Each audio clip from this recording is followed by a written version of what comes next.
saya Nindya Rima kembali lagi menjumpai Anda dalam Lobi Belajar Lebih Memahami. Edisi kali ini pemirsa kita akan berbincang-bincang seputar menanti penyelesaian konflik Pasar Turi. Di mana nanti narasumber saya adalah Wakil Ketua DPRD Kota Surabaya Bapak Insinyur Haji Masduki Thoha.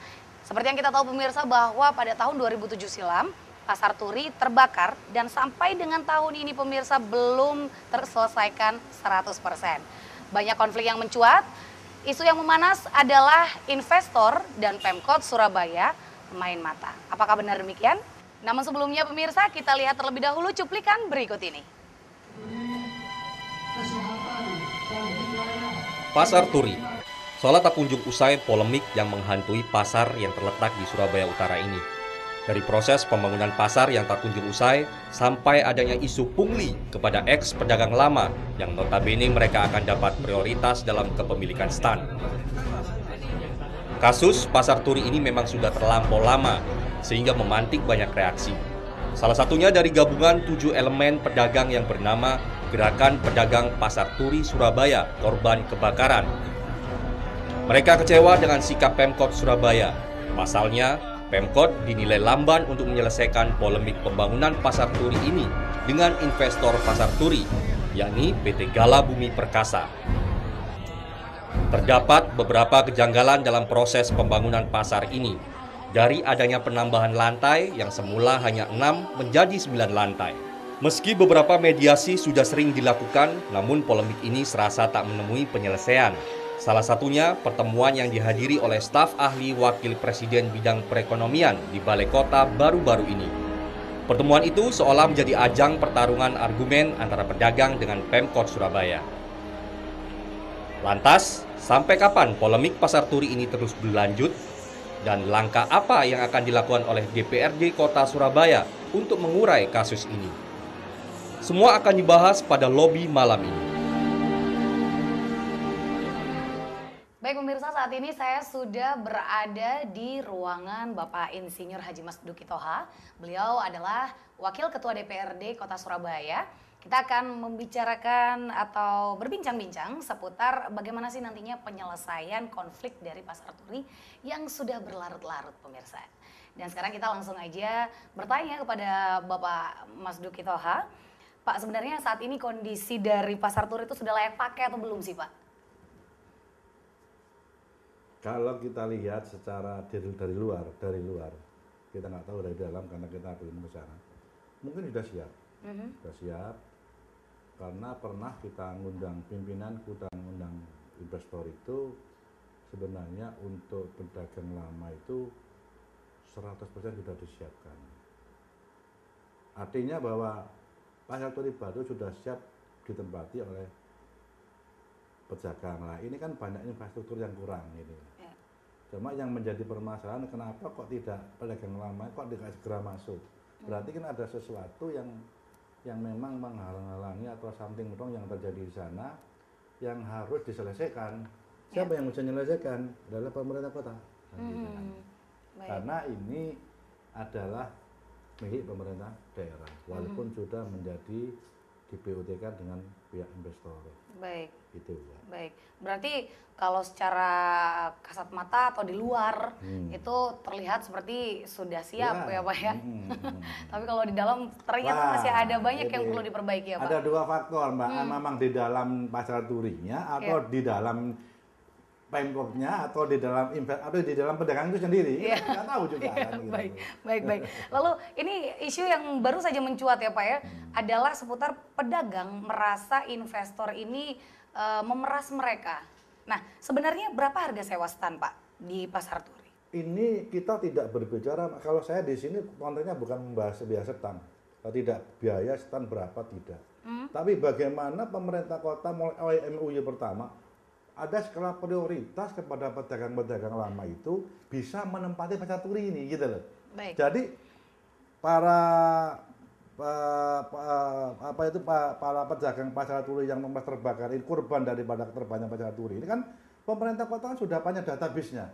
Si fulan A, B, C, D sampai Z 3.000 orang misalkan ini 3.000 stan misalkan. 3.600. Ya, 3.600 stan itu Itu kan yang harus diselesaikan oleh pemerintah kota. Dan sesuai dengan perjanjian awal antara pedagang dengan pemerintah kota, ini menjadi skala prioritas. Tapi faktanya kan tidak. Nah, inilah yang mengatakan bahwa tidak ada kesungguhan dari pemerintah kota untuk mengawal betul, untuk dalam bahasa Jawanya itu betul-betul bagaimana caranya orang 3.600 ini betul-betul masuk dan tidak ada masalah. Perkara ada masalah administrasi, biar nanti urusan pedagang sama investor. Kan misalkan begini, setan harus bayar 5 juta. Baik. Pedagang hanya punya 2 juta misalkan. Ini tidak harus menggugurkan pedagang bisa masuk untuk yang lama. 3 jutanya nanti bagaimana nih ke pemerintah kota membantu pedagang lama kepada investor, ngomong, investor ini pedagang lama, tolong ini pokoknya nanti dia bisa nyicil dan bayar. Lah inilah yang namanya goodwill dari pemerintah kota untuk membantu mereka-mereka yang menjadi korban itu sebenarnya yang terjadi, Mbak, harusnya begitu.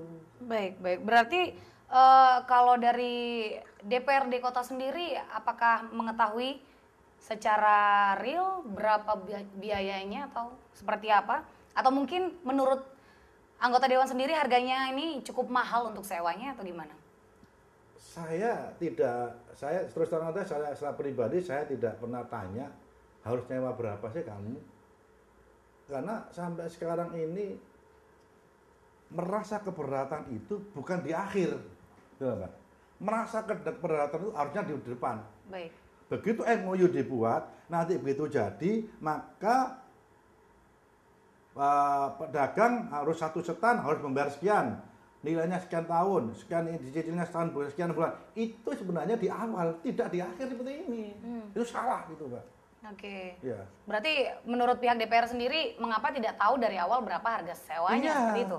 Apakah makanya saya kata teman-teman ini kan menuntutnya kan kepada pemerintah kota. Baik. Teman-teman tidak bisa menuntut kepada investor. Karena apa? Ini sudah ada MOU antara kedua belah pihak, antara pemerintah dengan investor. Baik. Dari tanggung jawab pedagang ini sebenarnya adalah harus menjadi tanggung jawab pemerintah daerah.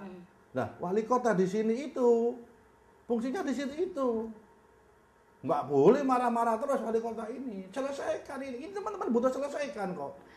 Ketemui mereka, ajak ngomong mereka. Karena apa? Selama ini yang terjadi seakan-akan kan diombang-ambingkan pedagang itu. Baik. Pedagang ke DPR, ke Pemkot, kadang DPR, tidak ada ketemu. Di sini dia tidak ada ketemu, di sana tidak ada ketemu. Akhirnya kebingungan lah teman-teman pedagang ini. Baik. Gitu kan. Dari teman-teman pedagang sendiri, Pak, kalau curhat ke DPRD Kota Surabaya, yang paling banyak atau titik berat yang mereka curhatkan itu apa, Pak? Ya memang kemarin itu adalah masa pembangunannya. Kelayakan daripada gedung itu, termasuk sewa yang mahal itu. Makanya saya katakan, itu yang mengetahui siapa bagaimana, itu yang makanya kita kan kepingin tahu MOU-nya antara pemerintah kota dengan investor itu sebenarnya. Baik. Sampai dengan detail daripada pembangunan itu, sampai untuk berapa tahun, terus modelnya bagaimana, semuanya kan ada di MOU itu, Mbak. Ya. Nah, pertanyaan saya, apakah pedagang itu juga diajak untuk membicarakan untuk melakukan MOU itu? Lah, inilah yang menjadi, kalau pedagang diajak melakukan MOU kan bisa sama-sama ngontrol.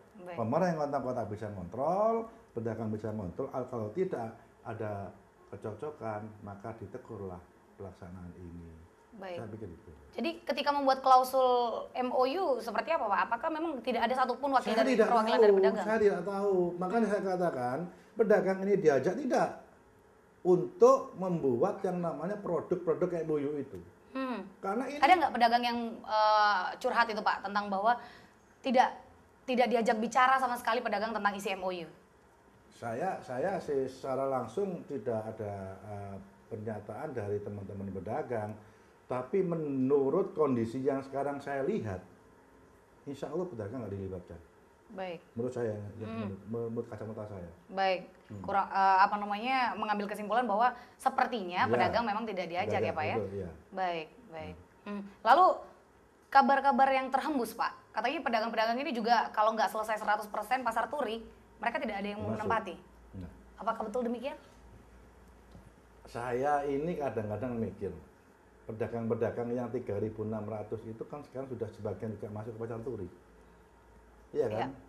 Artinya di dalam pedagang sendiri itu tidak ada kekompakan gitu kan. Ya.